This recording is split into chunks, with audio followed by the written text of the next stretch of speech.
రాజశేఖర రెడ్డి తెచ్చిన fee reimbursement పథకాన్ని కేసీఆర్ ప్రభుత్వం కొనసాగిస్తే కాంగ్రెస్ ప్రభుత్వం మూసేసిందని తెలంగాణ రాష్ట్ర BRS party working president KTR విమర్శించారు. ఈ సందర్భంగా ఆయన మాట్లాడుతూ 13 లక్షల మంది విద్యార్థుల మంచి కోసం తెచ్చిన ఫీజు రీయింబర్స్మెంట్ పథకానికి డబ్బులు లేవని ఇవ్వలేమని డిప్యూటీ సీఎం బట్టి విక్రమార్క చెప్తున్నాడు. అదే 2014 వరకు కాంగ్రెస్ వదిలేసిపోయిన 3,000 కోట్లు మేము అధికారంలోకి వచ్చిన తర్వాత ఇచ్చినామని కేటీఆర్ తెలిపారు.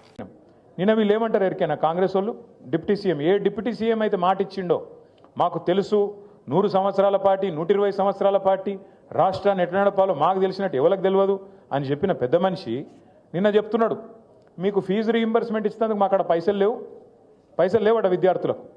అంటే ఎంత అన్యాయం అంటే 13 లక్షల మంది విద్యార్థులు ఒక్కరు కాదు ఇద్దరు కాదు 13 లక్షల మంది విద్యార్థులకు ఇలా శటగోపం పెడుతున్నది కాంగ్రెస్ పార్టీ.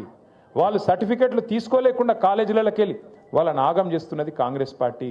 ముస్లింలు కావచ్చు, ఎస్సీలు కావచ్చు, ఎస్టీలు కావచ్చు, బీసీలు కావచ్చు, లేదా అగ్రవర్ణాల్లో ఉండే పేదలు కావచ్చు, బాగుండాలే చదువుకోవాలన్న ఉద్దేశంతో ఒక మంచి పథకం ఆనాడు రాజశేఖర రెడ్డి గారు పెడితే దాన్ని కొనసాగించింది కేసీఆర్ గారి ప్రభుత్వం. మనం ఎన్నడూ వివక్ష చూపెట్టలేదు. చంద్రబాబు నాయుడు గారు ఏమన్నా మంచి పథకం తెచ్చింటే దాన్ని కూడా కొనసాగించినాం.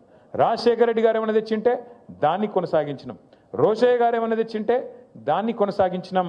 అట్లాగే కిరణ్ కుమార్ రెడ్డి ఏమైనా మంచి పని చేస్తే దాన్ని కూడా కొనసాగించినాం. తర్వాత మన పథకాలు మనం తెచ్చాం.